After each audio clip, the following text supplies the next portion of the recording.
see seats in the back, and that annoys me. Empty seats. All right, here you go. Thank you for filling in the space between us.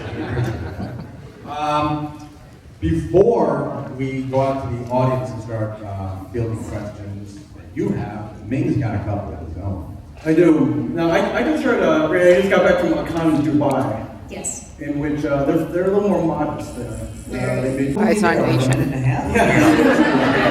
I honestly don't know. I was going to ask somebody that, but then I kind of got afraid to for some reason. But I will say, the youngest kids that I've ever signed for, like 4, 5, 6 years old, were in Dubai. So that was the craziest thing. I mean, I don't know why that was, but yeah, it was interesting to talk about Deadpool without swearing. They're like, what's your favorite line from the movie? And I was like, that one line where, he's old and like she was like, geez. Golly gee, you guys are bad. So I remember in the weekend there's an outcry for like a PG-13 version, which never really worked. But I was recently there's an airplane version. I don't know if you guys are aware of this or if you guys have seen it. It is a very cleaned up version. Airplane version? There's a they have those little screens on the airplane, and it's cleaned up. So so if it's some kid is watching nearby, it's they don't learn anything they're not supposed to learn. What you're learning. Yeah, they also don't learn the plot of the movie. Yeah. So that was crazy. Stefan, I read somewhere that you were actually a very good comic book fan. Oh yeah, and I'm a nerd and I'm proud of that. Yeah. People right here. Of course. People. And thank you so much for having me here. Like it's an honor to be here, and for me, when I got this role, it was as I got an Academy Award. Because for me, like, being an X-Men, it's a dream come true. Where did your fandom start? Like, how old were you? Was there a family member that influenced you? Yeah, my grandpa. He bought me like a bunch of Marvel comics. The first comic that I was reading was it was Wolverine, I think number 50, with like a specific front page with claws like ripping. Yeah, the die cut cover. Yes. Very cool. I got addicted momentarily. You got a cool grandpa. Oh yeah. And was it actually in Serbian? No, it was in English. It was in English, so. Yeah, he asked me which one was I liking. I said every single one of them. So, okay. I got like a bunch of Spider-Mans, Punishers, there was a bunch of Mars Wars. Like these guys are I can't even say the word. I'm in Dubai right now, folks. I'm sorry. You're not. These guys are sissies compared to Wolverine, and you can imagine the words were going through my head. I was like, no, I can't say that, can't say that. So sissies is what I settled for. So Wolverine, and now you got to play Colossus, who is basketball specialty. You didn't get to do that, but you got to jump around Deadpool, which is kind of cool. And I'm waiting for the other X-Men to show up. So many things coming our way, so it's gonna be interesting. And I read something interesting about the casting process. It probably applies to both of you, where it was it was wrapped in secrecy. Yeah. Where you auditioned for a role that you had no idea. You had no idea what you were auditioning for. Yeah, essentially. A lot of movies are like that. The bigger, especially like comic book related movies are like that, just so no information spills out or whatever. But when I auditioned for a character named Kathy. Kathy with a K, who was a very angsty teen and had just a blank face, and then that's it. And it was called Wham. Yeah. For a role, Timur, for the movie called Wham. Timur. Yeah. The Wade was George. Interesting, So when I found out, I'm sorry, the name of the movie you were auditioning for was Tibor? No, Wham. Oh, Wham. Like George Michael Wham? Yeah. Fantastic. I love it. Yeah, but then Wham didn't get the exclamation point until they cast these two. That's true. So did they ultimately, I guess they called you and they revealed, they pulled the curtain off and like, you're going to be playing Colossus and Negasonic and Warhead? It's like Christmas. Yeah, I think that's how it happened, yeah. I think I might have gone in for like a callback, and they were like, oh, by the way, like, you blow stuff up with your body, and you're written to have telepathy. We don't know if we're gonna keep that or not. So anyway, just so you know, are you ready? Sure. So what of your personal life can you draw upon from, you know, yeah, pull stuff up with my body? I'm gonna use that. No, there's nothing, right? Well, I mean, it's a testament to great acting. You don't strike me as an angsty, any kind of angsty I teen. did that a lot. When I was a teenager, though, I was very angsty. I was super into black clothing and heavy metal music, and I skipped school all the time. Don't skip school, guys. It's a great idea. I know you're saying that, but skipping school and wearing black and heavy metal, like, it seems it worked out for you. Like, really well. Well, So, anyway. yeah, you're still a good role model. You're still a good role model. We have actual kind of a cool story. Your character and Jane Silent Bob Secret Stash has kind of a really weird and circuitous tether to each other. Your character, teenage Negasonic teenage Warhead, was in a song by Monster Magnet. The band. Band Monster Magnet. Oh, we got some fans here. Right. Yeah, it's one at least. That's good. And the lead singer then, Dave Windorf. Thank you. Jesus. See, I'm sorry. I'm up here and I'm like, is there something in the air? I feel very light. So, You're in the presence of X-Men, dude. that's I what don't it know why you're is. No, I'm like intimidated. intimidated by the X-Men. But Dave Windorf actually comes into the stash, and when Grant Morrison named your character, he did it. Yeah, exactly, because I'm going to get tongue-tied again. He did it in homage to Dave Windorf, who's a huge fan of his. So you have to tether to the stash. So you can come in anytime and get like 3% off.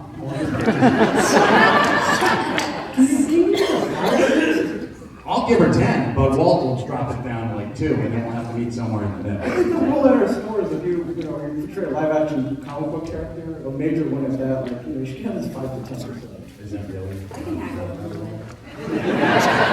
Just get it for free. Or you can just steal stuff out here. I'll give you 50. Don't tell anybody. And if you get caught, he's going to disavow you. So I'm going to come down in the audience and... There's a mic right here, too, actually. Does anybody have a question? Please light up. Anybody.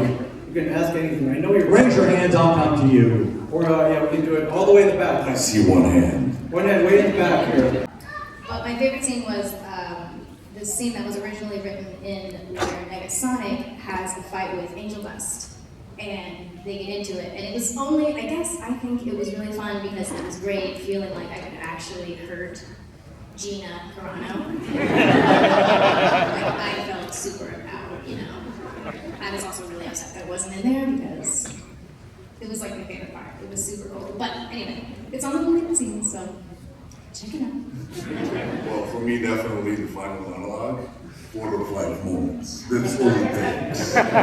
With the puke again. But I feel like the favorite line in the movie for me definitely was the stupidest line ever when I said to NTW, breakfast is the most important meal.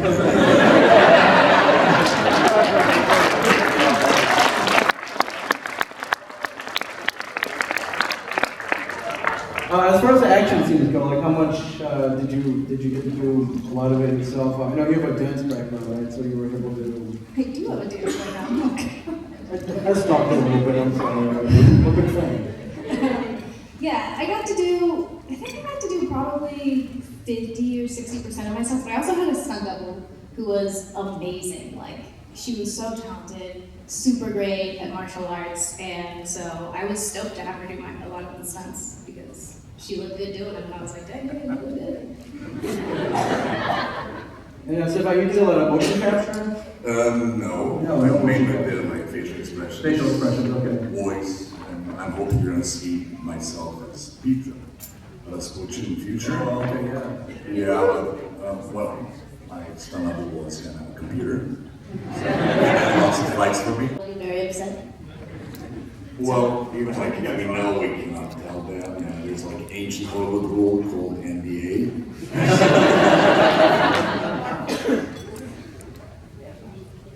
Thank you. Does that answer your question? Next, anybody else? Next question. Raise your hand. Here we go.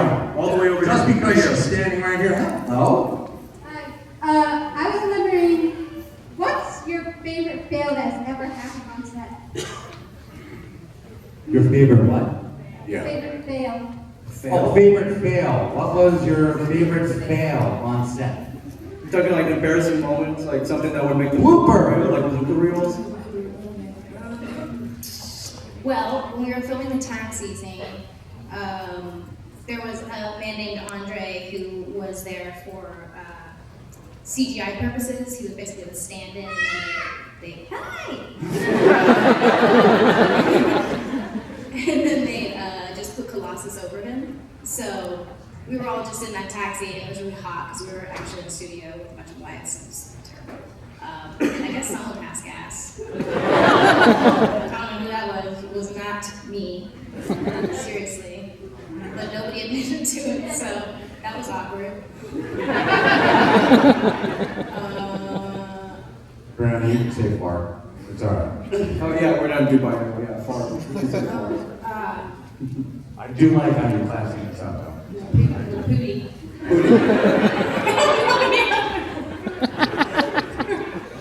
Next question. I'm not seeing any hands. Right here, Mike. Right there. Where? Oh, there you are. Just two questions. One, did either of you get to wear the costume? Taylor Swift got a chance at it. Well, the Deadpool costume. Yes, the Deadpool costume. And two, just have seven say Wolverine one more time. Can you say Wolverine one more time? Wolverine. Exactly. You don't even have to answer the first part of the question. Did that get you excited? I love that. Wolverine.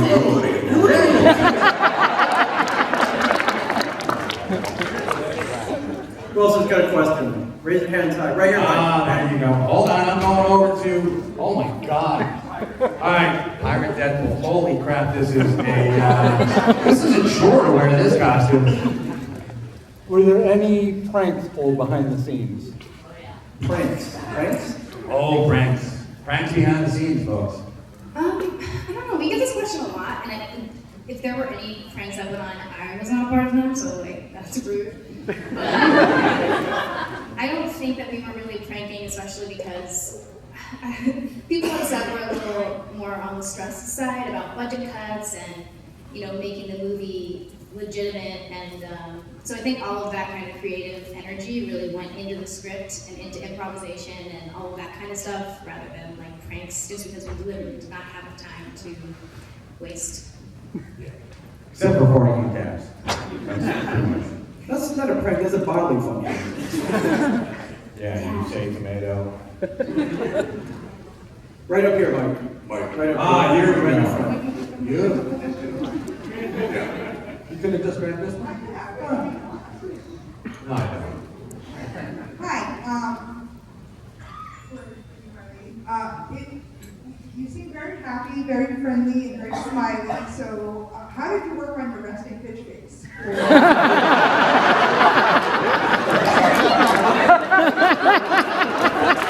you have a coach for that? You guys, like contrary to popular belief, I do have a resting bitch face. I just don't wear it when I come to these things because people think I don't like it. The first convention I was at, I'm pretty sure I wore my resting bitch face, and I got a tweet that was like, "Don't go to Brianna Hildebrand's table because she is not excited to be here." So I'm here with a smile for you guys. Work on the smiling face instead. Yes. Another question.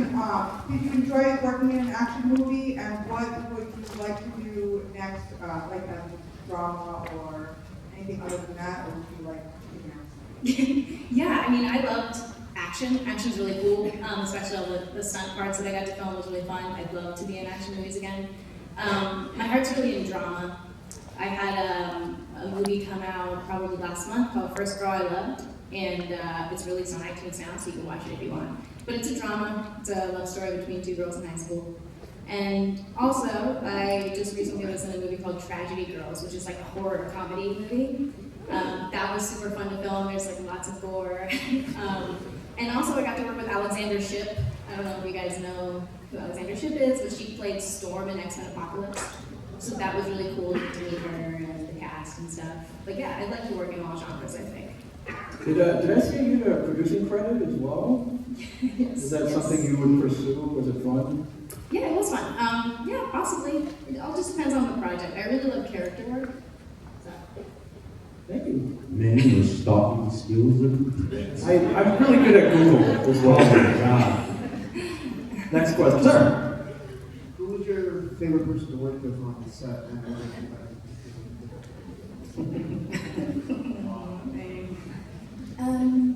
I love Gina. Like, she looks really scary, but Gina Carano is the sweetest person I've ever met in my life. Like, we were laughing at each other between takes fighting because we both knew that we were just not actually angry at each other. But I also love Ryan. I mean, Ryan's great. I had a childhood crush on Ryan. His name's all over my childhood bedroom walls. And like, I photoshopped myself into a picture with him when I was in high school. So meeting him was really like a milestone for me. I don't know. I can't say that anyone was particularly difficult. Yeah, everybody was really great. I mainly worked with Ryan, and as she said, he's such an amazing guy, amazing colleague, and there's no actor that can do Deadpool better than Ryan, because he is Deadpool. He's such a great improvisator, you know, and with him and Tim, you know, everything was so smooth, and, you know, working in this kind of movie, having this kind of chance in your life is unbelievable, so nobody was difficult. Not at all. Everybody enjoyed working in this movie.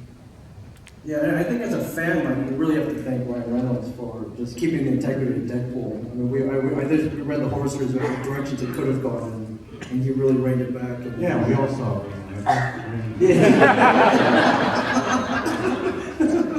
Hey, I'm not the person to make fun of that movie, so.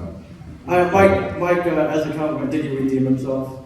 I don't think he had anything to redeem because he didn't write the script of Green Lantern, right? Killed was the Zamboni. That was a solid kill. Okay. I'm going to put that in your playbook. Good deal. I like the Zamboni kill. Yeah, actually, I think I did laugh hardest at the Zamboni kill. I agree with you on that. All right, I'm going back there. Marty McFly, Jr. Run, Mike, run. I don't run, man. Jeez. All right.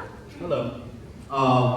Obviously, Deadpool is a film that leads to a lot of improv and unplanned lines and scenes. And I was wondering, how much of the film is improv, and what was your favorite improv thing that either went in the film or didn't?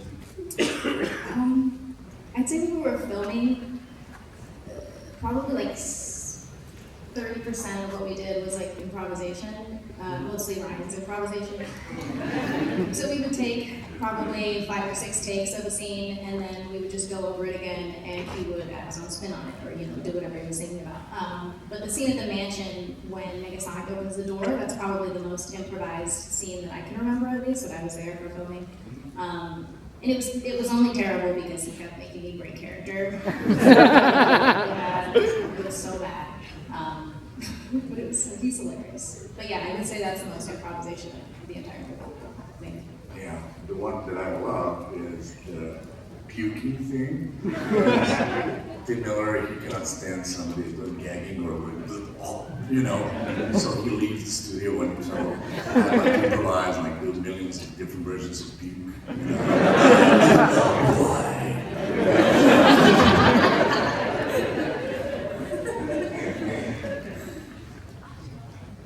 Can you get all the way over there, Mike? Here, I Pikachu, can wait there. There's Magneto. Hey, down in front. Hold on, we got Pikachu. Nice to know you're next. Nice to know you're next. That's Pikachu.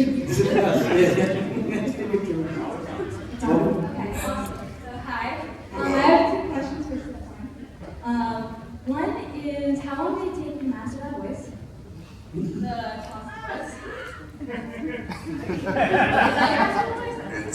kind of my, yeah, I don't know, I didn't ask you. It works like this. The accent is like originally, like I'm half Russian, half Serbian, and it's Slavic, so my parents speak like this, you know, so it wasn't hard to do that. That's great. As well as, are you actually like your character, like a family man in the movie? My character? Well, you know, Colossus is one of the iconic X-Men, so he's like a specific, like marvelous response to Superman. He's a gentle giant, normal guy, so it's an artist. Am I? Kinda. Thank you. I'm actually hilarious to be up here because one of my friends downstairs is making rounds line right now. Well, I am here watching.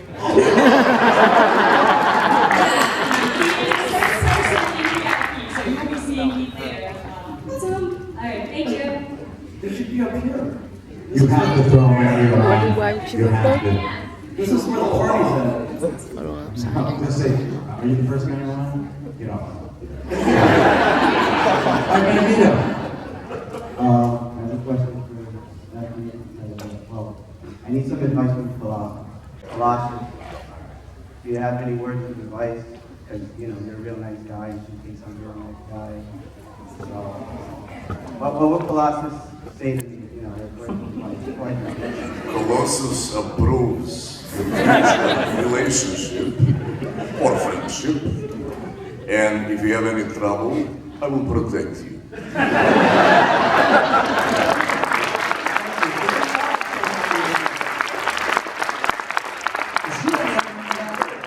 he on the other end of that? Oh, you're just recording it. Oh, you're gonna.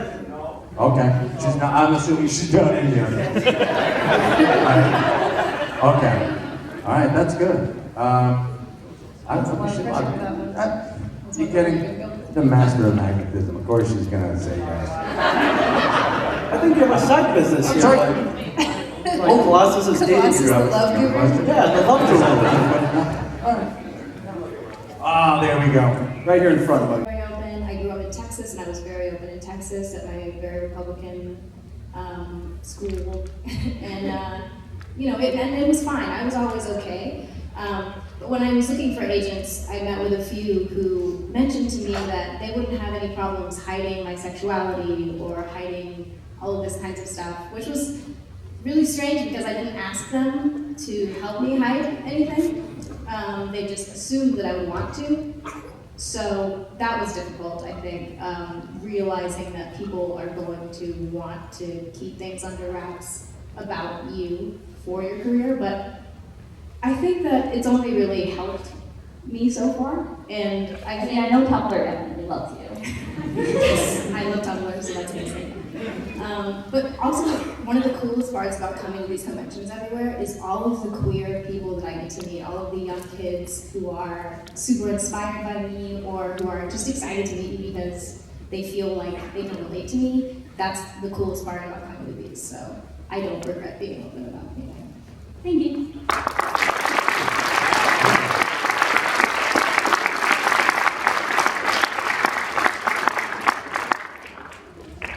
Next question. Have you picked up your next victim? Here you go. Deadpool is such a family-friendly film. Oh my god.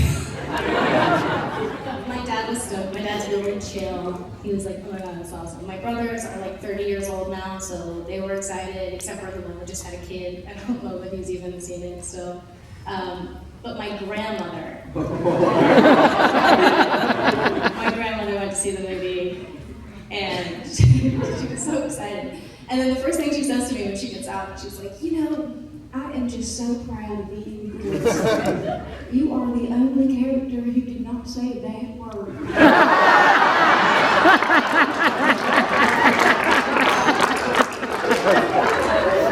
That's not true. So I'm just like, thanks, Grandma. At least she was paying attention. So that's good. That's good. Grandmother approved. Do you feel weird when you get like the 4 and 5 and 9-year-old and 10-year-old kids coming up to meet you? It's a little. I mean, I don't want to say. I just don't know what to say to them. Right. Other than like, judging them, because obviously they're kids. But, you know, it's hard to, I don't know. Yeah, you can judge your parents for letting you see the movie. I mean, Well, I respect that. I have a 10-year-old and a 13-year-old, and they both saw the movie, so. Yeah, and I jumped you as a bad parent. Hi, Brianna, big fan. On Instagram, you did a lot of,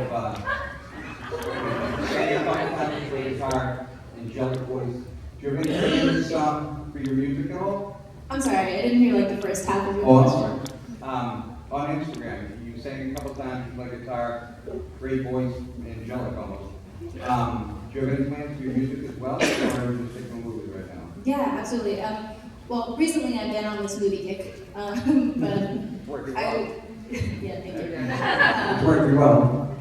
I would like to eventually release an album. I worked on an album a few years back. I had a show at the Grammy Museum in downtown LA, and right when that was happening, I was cast for Deadpool. So I've just been doing this film stuff for now, but and I still enjoy film, I really do. But music's my first love, and so yeah, eventually I'd like to put an album out. Hopefully this year I'll have a lot more time to work on it, and yeah. Excellent, thank you. Going to all these cons now, you ever thought about doing like an after show gig? You know what's funny is that when I was in Indonesia, they were like, sing, sing. I was like, no. And then I came back the next day and they had renamed my panel Sing Along with Brianna Hildebrand. I was like, all right. So my panel basically turned into a sing along. It was kind of like a show. Why are we only hearing about this now? Damn. All right. No, if you want this thing, you gotta be extra for that, man. That's a ticketed event right there. Your question. Yes, I'm just wondering if this is purely coincidental or not, but I've noticed some of Negasonic's Teenage Warheads, like, personality seems similar to Daria Morgendorffer. Yeah, I mean, that could be coincidence. It's possible that could be coincidence, yeah. A lot of Negasonic's personality, since I couldn't really draw a lot from the comics, I had to kind of cultivate myself and pull from, I don't know, my own experiences, I guess, which was probably more fun. But yeah, I definitely based her off of my angsty teenage self. Yeah. But I like that parallel. Yeah, yes. You're standing on my neck. Are you saying mating me? Because that's so sweet. Oh, yeah. I'm gonna take this back down. Go on down, we've got another one. Although, you know, in between you could spell that song. Why, you work for X-Men? Are you related to Bryan Singer, maybe? No.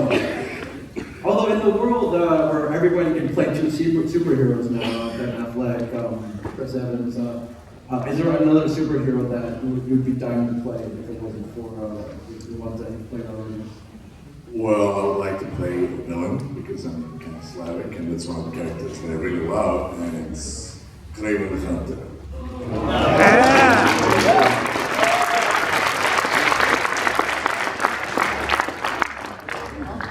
We can make that happen. I really like Gwenpool. I think Gwenpool is really fun. But also, even though she's lazy, I really like Catwoman's suit. So, you know, maybe I'll just buy the suit for my spare time. Worth the strong note. I've got a very mature fan right here. 10-year-old fan. 10 years old. You've seen this movie? I didn't see the movie. Okay, that's okay. Good. I have two questions. One, who's your favorite superhero other than the ones in the movie? And that's the only question. Your favorite superhero? Favorite superhero not in the movie? Batman. I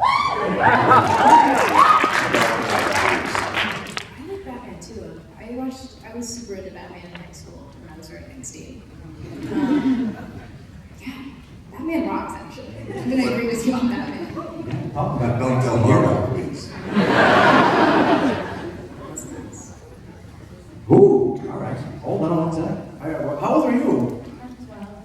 You seen the movie?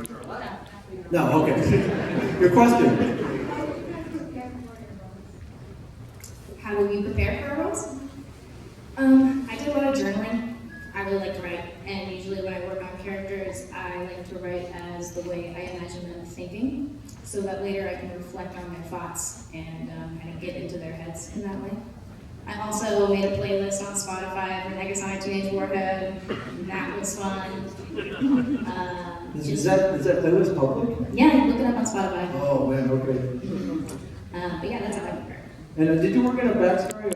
I mean, the comics, not a huge backstory. I think, if I'm correct, Mike, she dies like within 5 pages or something. Something like that. Yeah.